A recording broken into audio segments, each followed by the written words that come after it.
भैया तोहर बनलो छौरी हमर साला के। प्रेजेंटेड बाय माँ वीणा रिकॉर्डिंग स्टूडियो मरौना। 16 के उम्र में भेलो शादी गे, 16 के उम्र में कलियो शादी गे। भैया तोहर बनलो छौरी हमर साला गे, भैया तोहर बनलो छौरी हमर साला गे। खोजत खोजत एलो तोहर बाबू गे, खोजत खोजत एलो तोहर बाबू गे। बहिन तोहर बनलो छौरी हमर साली गे, बहिन तोहर बनलो छौरी हमर साली गे, बहिन तोहर बनलो छौरी हमर साली गे। प्रेजेंटेड बाय माँ वीणा रिकॉर्डिंग स्टूडियो मरौना।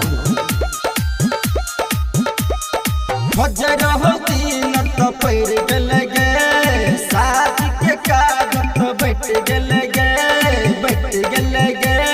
खोजर होती न तो पैर गेल गे, शादी के कागज बैठ गेल गे।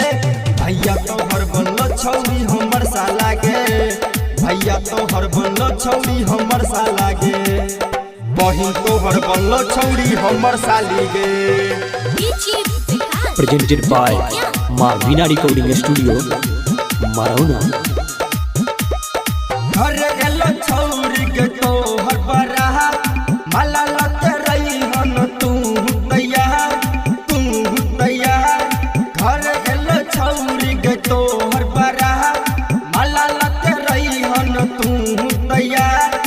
कहो राइटर हेमंत छौरी एलो दुल्हा के, कहो राइटर हेमंत छौरी एलो दुल्हा के।